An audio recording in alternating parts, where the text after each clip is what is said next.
네, 할렐루야. 네, 우리 자갑들 한번 인사하겠습니다. 오늘 또 주님이 잘해 주십니다. 또 주님이 잘해 주십니다. 네, 오늘 본문 앞부분은 예수님께서 이 세례 요한에게 세례를 받으시는 장면이 먼저 시작되고, 또 뒷부분은 시험 받으시는 모습이 나오고 있습니다. 예수님이 세례 요한에게 세례를 받으려고 하시니까 세례 요한이 말리죠. 세례는 원래 누가 받는 겁니까? 죄인이 받는 겁니다. 그런데 회개해야 될 사람이 받는 거죠.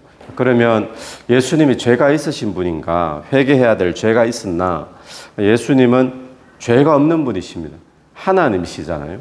회개할 필요가 없는 분이신데, 근데 세례 요한도 그것을 알았기 때문에 내가 당신에게 세례를 받는 것이 합당한데라고 이제 질서 가운데 그게 맞다는 겁니다. 그래서 세례를 주기를 거부하니까 그때 예수님께서 이런 대답을 하십니다.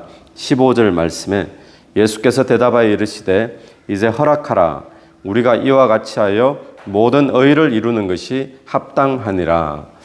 허락해라. 그래서 모든 의를 이루는 것이 합당하다. 이 모든 의 이루는 것 뭐겠습니까? 하나님의 뜻을 이루는 것을 이야기하겠죠. 하나님이 어떤 뜻을 말하겠습니까? 하나님의 뜻은 예수 그리스도를 이 땅에 보내셔서 온 인류를 구원하는 것이 하나님의 뜻인 줄로 믿습니다. 인류의 죄를 다 사해주는 것이잖아요. 그러기 위해서 예수님이 다른 사람들과 마찬가지로 예수님이 이 땅에 육신을 입고 오셔서 죄인처럼 취급을 당하셔야 됐던 것입니다. 그래서 예수님이 이 죄인을 대표해서 또 죄인들의 모든 죄짐을 짊어지고 그렇게 돌아가셔야 되는 분이기 때문에 죄인을 대표해서 또 죄인들과 동일시 여겨지면서 예수님도 이 세례를 받게 되셨다는 것을 우리가 보게 되어집니다. 자, 그런데 이 요한의 입장에서 보면 예수님이 본인에게 세례를 받는다는 것, 침례 받는다는 것 이해가 되었을까요? 예수님이 이렇게 해야지 모든 의를 이룬다 라고 말했던 이 말이 요한의 입장에서는 아마 이해가 안 되었을 겁니다. 그럼에도 불구하고 요한은 순종을 하게 되어지죠. 그럼 순종은 우리가 이해되고 안 되고가 중요한 것이 아니다라는 것을 우리는 기억을 해야 됩니다. 성경에 나타난 위대한 사람들의 모든 순종을 보면 그들이 이해했기 때문에 순종한 것이 아니라 이해가 되지 않아도 하나님의 말씀이기 때문에 그들이 순종을 하는 것이죠. 오늘 저와 여러분이 그런 순종이 있게 되기를 바랍니다.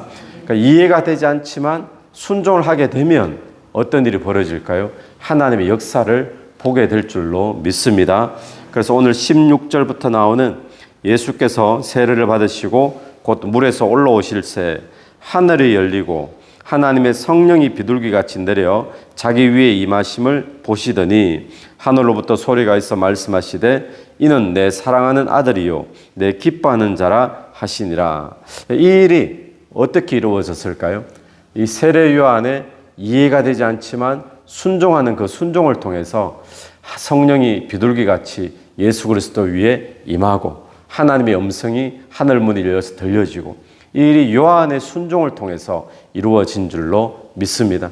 오늘 저와 여러분의 순종을 통해서 하나님의 놀라운 역사가 보여지게 되기를 간절히 바랍니다. 예수님이 인간을 대표해서 세례를 받으셨는데 공생애의 시작이 언제부터입니까? 이때부터 시작이죠. 세례 요한에게 세례를 받음으로부터 공생애가 시작되었던 것처럼 오늘 또 저와 여러분의 새로운 피조물로서의 삶이 언제부터 시작되는 거죠? 우리 예수 믿고 세례 받는 거, 또 성령이 비둘기같이 예수님 위에 임했던 것도 세례 후에 이렇게 임했잖아요.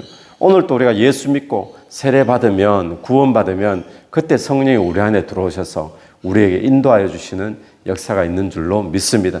예수 그리스도의 이 모습이 오늘날 우리 죄인들이 세례를 받아야 되고 또 성령 받아야 되고 그 모습과 참 흡사한 모습임을 우리가 보게 됩니다. 자, 그 다음에 나오는 말씀부터는 4장 1절부터 그때 예수께서 성령에게 이끌리어 마귀에게 시험을 받으러 광야로 가사 예수님이 시험을 당하셨다라는 것을 우리가 보게 됩니다. 여러분 예수님이 시험을 당하셨다는 것은 무엇을 의미합니까? 예수님이 사람이시다라는 것을 의미하죠. 사람의 몸으로 입고 오신 사람이시다. 하나님으로만 오셨더라면 시험 당하고 안 당하고 이럴 일이 없습니다. 그런데 예수님은 하나님이심과 동시에 사람으로 오셨기 때문에 시험 당하시는 것을 우리가 보게 되는데, 어떤 영역에서 시험을 당하십니까? 오늘 본문 보니까 세 가지 시험이 있잖아요. 이 세 가지 시험은 세 가지의 영역, 이렇게 볼 수가 있는데, 우리가 잘 알듯이 첫 번째는 떡입니다. 떡, 먹는 것. 두 번째는 무엇이죠? 두 번째는 네가 만일 하나님의 아들이거든 뛰어내려라. 그러면 그의 사자들을 명하여 손으로 받들어 주지 않겠느냐. 하나님의 어떤 하나님이심을 과시하고 싶은, 또 자랑하고 싶은, 사람으로 치면은 명예, 자랑, 이런 부분의 시험의 영역이 될 수 있죠. 첫 번째는 떡 먹는 것, 두 번째는 명예와 자랑, 세 번째는 뭐겠습니까? 권세의 시험, 권세. 이게 대표적인 세 가지의 영역인데, 근데 예수님이 이 세 가지 시험을 다 받으셨어요. 그러고는 결과는 뭡니까? 세 가지 시험을 다 이기신 줄로 믿습니다. 그럼 오늘 또 그래서 예수 그리스도는 우리 인간의 시험을, 우리 인간들의 문제를 모르시는 분이 아닙니다. 인간들의 배고픔을 아시고 인간들이 어떤 부분에 유혹과 시험으로 넘어지는지를 아시는 분이신 줄로 믿습니다.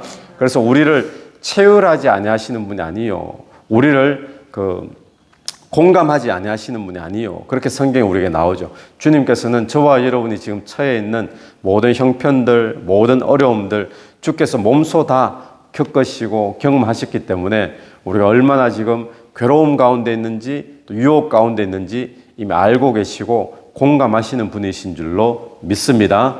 그런데 중요한 것은 예수 그리스도가 오셔서 이 시험을 이기셨다라는 거예요. 오늘 또 저와 여러분이 예수 그리스도 안에서 시험의 승리함이 있을 줄로 믿습니다. 예수님이 우리를 다 이 시험을 이기셨죠. 이기신 분이 지금 저와 여러분 안에 들어와 있다라는 거예요. 자, 그런데 우리가 여기서 주목해야 될 한 가지가 4장 1절 다시 보시면요, 그때 예수께서 성령에게 이끌리어 라는 말이 나오죠. 성령에 이끌리어.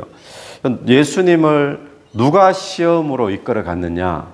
누구라고 그럽니까? 성령에 이끌리어. 성령이 예수 그리스도에게 오셨습니다. 그리고 성령께서 예수 그리스도를 이끌어 가십니다. 성령이 오늘 또 저와 여러분의 삶에 오셨습니다.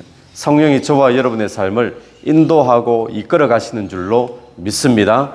근데 인도하시는데, 성령이 인도하시면 늘 꽃길로 그렇게 인도하실 줄 알았는데, 성령이 때로는 시험의 길로 인도하실 때도 있다라는 것을 우리가 보게 되어지죠. 왜 그럴까요?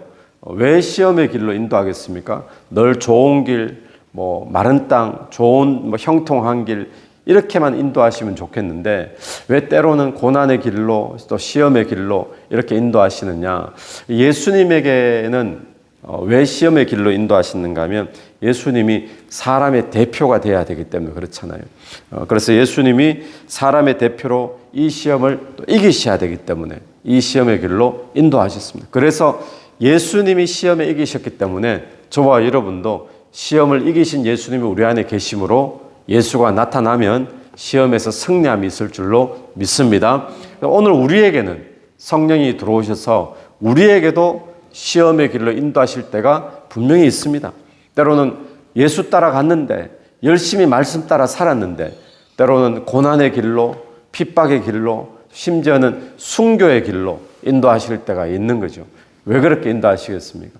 야고보서 1장에 보면 1장 2절에 형제들아, 우리가 여러 가지 시험을 만나거든 온전히 기쁘게 여기라, 이런 말씀이 나오죠.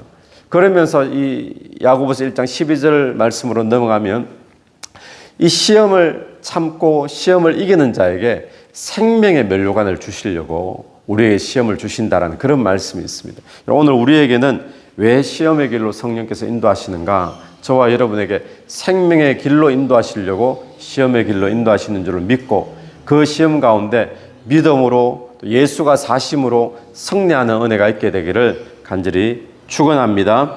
근데 오늘 말씀 보면 이 시험이 언제 오게 됩니까? 언제 온 것을 보게 되죠? 예수님이 40일 밤낮으로 금식한 후에 성령에 이끌리고 또 금식한 후에 이 두 가지 사건은 영적으로 아주 충만하고 은혜로운 그런 사건이잖아요. 왜냐하면 우리 4장이 오늘 3장 끝을 읽었는데 예수님이 세례받고 난 다음에 어떤 일이 있었습니까? 하늘 문이 열렸어요. 성령이 비둘기같이 임하고 하나님의 음성이 들려지고 놀라운 영적인 어떤 놀라운 역사들이 일어났습니다. 그리고는 40일 동안의 금식을 하셨습니다. 육체적으로는 굉장히 피곤하겠죠. 또 힘들겠죠. 그런데 영적으로는 어떨까요? 영적으로는 얼마나 충만했겠습니까? 그런데 그 일이 있고 난 뒤에 시험이 왔다라는 것을 보게 됩니다. 여러분, 오늘 또 우리에게 언제 시험이 찾아오는가? 우리가 은혜 받은 뒤에, 우리가 영적인 체험이 있은 뒤에, 또 영적으로 충만한 뒤에 시험이, 마귀의 시험이 있다라는 것을 우리는 기억해야 됩니다. 왜 그때 마귀가 시험 줄까요? 받은 은혜 빨리 쏟아버려야 돼요. 받은 은혜 다시 도루묵 만들어야 되는 거예요. 그래서 사단은 우리가 은혜 받은 뒤에 또 늘 그런 이야기 있잖아요. 기도원에 가서 은혜 실컷 받고 산에서 내려오니까 은혜 다 쏟아버리는 그런 사건들, 또 그런 시험들이 주어지는데 마찬가지입니다. 예수님에게도 그런 일이 있었다라는 거예요.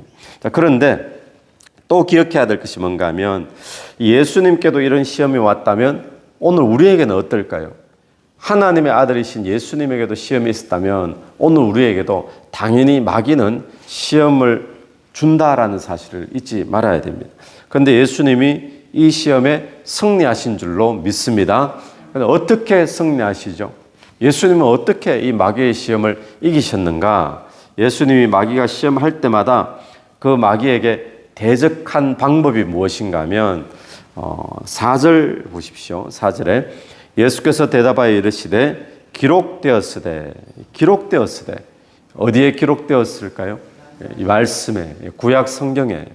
또 6절도 마찬가지입니다. 네가 만일 하나님의 아들이거든 뛰어내리라 기록되었으되 10절 이에 예수께서 말씀하시되 사단아 물러가라 기록되었으되. 여러분, 예수님께서도 사단 마귀의 시험을 이기실 때 무엇을 가지고 물리치셨다는 것을 보게 되죠. 기록되었으되 말씀 가지고. 여러분, 오늘 또 말씀이 저와 여러분을 시험에서 이기게 하는 그런 놀라운 힘이 되는 줄로 믿습니다. 우리가 왜 말씀을 자꾸 가까이 해야 됩니까? 말씀은 이해한다고 끝나는 게 아닙니다. 말씀 공부했다고, 배웠다고, 내가 알았다, 이치를 알았다, 그렇게 끝나는 게 아닙니다. 우리가 말씀 붙잡고 있으면 이 말씀이 저와 여러분을 시험 가운데 이기는 힘이 되어질 줄로 믿습니다. 그래서 말씀을 읽고 말씀을 묵상하고 하는 이유가 바로 거기에 있죠. 오늘도 저와 여러분의 삶에 말씀이 풍성하게 임할 수 있는 그런 은혜가 있게 되기를 간절히 축원합니다. 같이 한번 기도드리겠습니다. 하나님 아버지, 은혜를 감사합니다. 예수 그리스도가 이 땅에 오셔서 죄인의 모습으로 또 우리의 죄를 대신하기 위하여 모든 절차들 다 겪으시고 또 시험 받으신 것을 저희들이 믿습니다. 오늘 또 우리에게 시험이 있을 때 예수 그리스도처럼 말씀 붙잡고 승리하게 도와 주시옵소서. 은혜 받은 뒤에 마귀는 언제나 시험한다는 사실을 기억하며 또 말씀으로 승리할 수 있도록 도와 주시옵소서. 또 성령께서 때로는 우리를 고난의 길로 시험의 길로 인도할 때에 그때도 말씀 붙잡고 승리할 수 있도록 은혜 베풀어 주시옵소서. 이 새벽에도 기도하며 나갈 때 기도 속에 성령께서 한 사람 한 사람 역사해 주시기를 간절히 원합니다. 예수님 이름으로 기도드립니다. 아멘. 오늘도 예수 이름으로 승리하시는 하루 되길 바랍니다.